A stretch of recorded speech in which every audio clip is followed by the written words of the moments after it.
Hello नमस्कार दोस्तों। राजस्थान सेवा नियम के अध्याय 2 में आप सभी का स्वागत है। राजस्थान सेवा नियम का अध्याय 2 में जो परिभाषाएं हैं, पूरी बुक को पढ़ने के लिए इन सब को जान लेना अत्यंत महत्वपूर्ण है। जैसे नियम 7 का पहला भाग है आयु, मतलब इसमें ये बताया गया है कि पूरी बुक है उसमें जगह जगह हमें आयु लिखा हुआ मिलेगा। वो आयु का यहाँ क्या मतलब होता है। आयु से अर्थ उस दिन से है जिस दिन से कर्मचारी अपने पद से पदावनत या सेवानिवृत्त होता है, यह दिन उसका अकार्य दिवस माना जाएगा।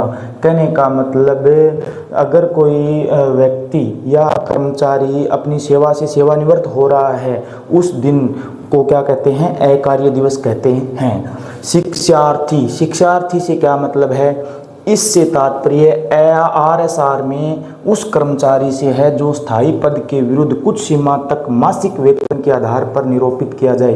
कहने का मतलब, शिक्षार्थी का मतलब वो होते हैं जो स्थायी पद के विरुद्ध, यानी स्थायी पद नहीं है, कुछ सीमा तक राजस्थान सरकार में कार्य करते हैं और उसके आधार पर उसे मासिक वेतन मिलता है। संविधान का हम सभी को पता है, भारतीय संसद द्वारा 26/11/1949 को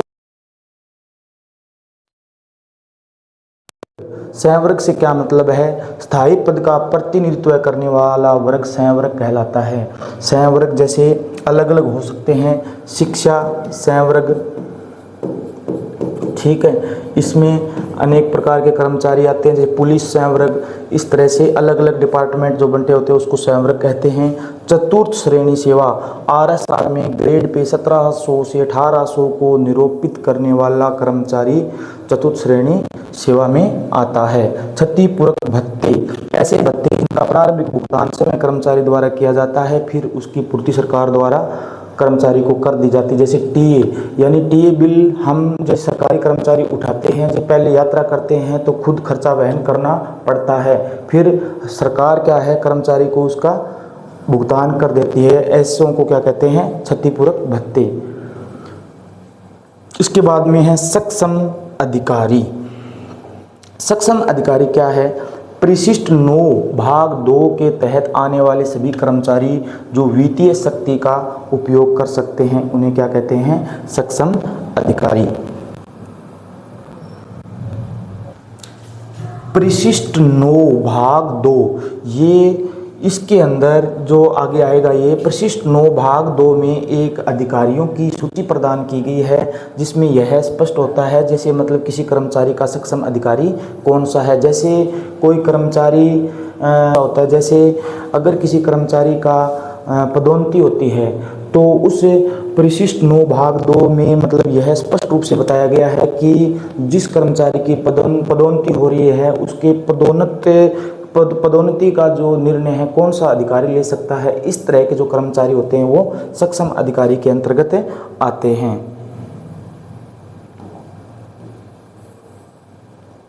इसके बाद में है संचित निधि। ये मैंने पहली वीडियो में बता दिया था, भारतीय संविधान के अनुच्छेद 266(1) के तहत निर्धारित निधि, यानी संचित निधि वो होती है, जैसे संचित निधि का अर्थ है कि भारत सरकार को जैसे टैक्स। इसके बाद में है संचित निधि, भारतीय संविधान के अनुच्छेद 266(1) के तहत निर्धारित निधि। इसका अर्थ है, ये पहले वाली वीडियो में मैंने बता दिया है, संचित निधि का अर्थ है कि भारत सरकार को संपूर्ण देश से होने वाली आय, जैसे रोड टैक्स है और अन्य स्रोत जैसे ब्याज है, लोन से जो प्राप्त होती जो आय होती है, वो एक संचित निधि में उसको समायोजन किया जाता है, यानी वह केंद्र सरकार अपने पास रखती है, उनको संचित निधि कहा जाता है। इसके बाद में है रूपांतरित अवकाश। नियम 93 के तहत आने वाले अर्धवेतन अवकाशों को रूपांतरित अवकाशों में परिवर्तन किया जाता है। रूपांतरित अवकाश कहने का मतलब, अगर कोई कर्मचारी जैसे अवकाश बिना सूचित किए को सीए ले लेता है या आकस्मिक अवकाश ले लेता है, और फिर वह क्या करता है कि एक चिकित्सा प्रमाण पत्र या चिकित्सा प्रमाण पत्र दिखाकर जैसे अपने सक्षम अधिकारी से रिक्वेस्ट करता है उसको चिकित्सा अवकाश में परिवर्तित कराने का। तो जैसे उसको सीएल को मेडिकल में परिवर्तित करता है। इस प्रकार के अवकाशों को क्या कहते हैं? रूपांतरित अवकाश कहा जाता है। कर्तव्य, इससे तात्पर्य किसी कर्मचारी के सरकारी सेवा करने से है। परिवीक्षाधीन अवधि, अवकाशों की अवधि सदैव कर्तव्य में आती है। कर्तव्य का अर्थ है ड्यूटी। ड्यूटी कहने का मतलब है अगर कोई कर्मचारी परिवीक्षाधीन अवधि यानी प्रोबेशन में है तो भी वह ड्यूटी पर माना जाएगा। अवकाश की अवधि, यदि कोई कर्मचारी अवकाश पर है तो भी वह ड्यूटी पर या अपने कर्तव्य पर माना जाता है। नियम 7 का 8 भाग है, भारत में ही कर्मचारियों को प्रशिक्षण पर भेजा जाता है तो उसे ड्यूटी भी माना जाता है। ये कर्तव्य का भाग है, भारत में कहीं भी कर्मचारी को प्रशिक्षण पर भेजा जाता है तो वह क्या होता है? ड्यूटी पर ही माना जाता है। एपीओ की कोई कार्मिक को अगर एपीओ कर दिया जाता है तो भी वह ड्यूटी पर माना जाएगा। सक्षम अधिकारी की अनुमति से किसी विभागीय परीक्षा में उपस्थित होता है जिससे उत्तीर्ण होने से कार्य कुशलता में वृद्धि होती है। ऐसी अवधि कर्तव्य की अवधि में आता है। अगर सक्षम अधिकारी अनुमति, जैसे कुछ टीचर्स या कर्मचारी हमने देखे हैं जो बीएड करते हैं बाद में, ठीक है, अगर सक्षम अधिकारी से अनुमति लेकर अगर कोई परीक्षा उत्तीर्ण करता है या एग्ज़ाम देता है तो जिससे कार्य कुशलता में वृद्धि होती है तो उस दौरान वह क्या माना जाएगा? ड्यूटी पर माना जाता है।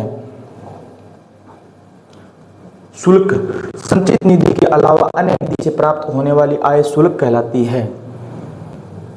संचित निधि मैंने बता दिया आपको, इसके अलावा अन्य कहीं से अगर प्राप्त आय होती है तो वह क्या कहलाती है?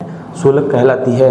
वैदेशिक सेवा, ऐसी सेवा जिसमें कर्मचारी को भुगतान संचित निधि के स्थान पर स्थानीय निधि से प्राप्त वैदेशिक सेवा कहलाती है। संचित निधि के अलावा अगर और कहीं से अगर कर्मचारी को भुगतान किया जाता है तो उसे क्या कहते हैं?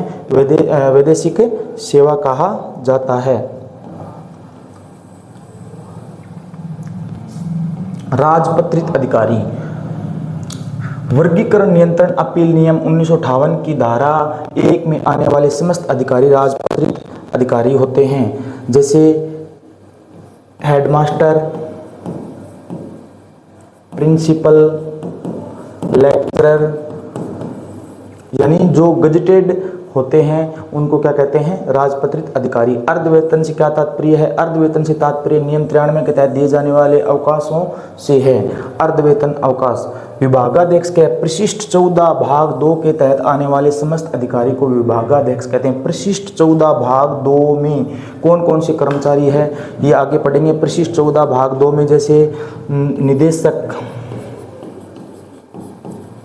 माध्यमिक शिक्षा, ये क्या है? विभागाध्यक्ष। जीआई महानिरीक्षक, ये क्या है? विभागाध्यक्ष हैं।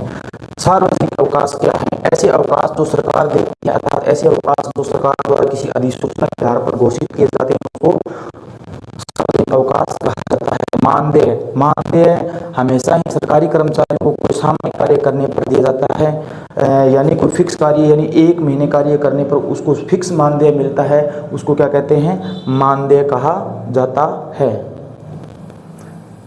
पदस्थापन ग्रहण काल, 1981 नियमों के तहत कर्मचारी का एक स्थान से दूसरे स्थान पर स्थानांतरित होने पर दिए जाने वाला समय पदस्थापन ग्रहण कहलाता है।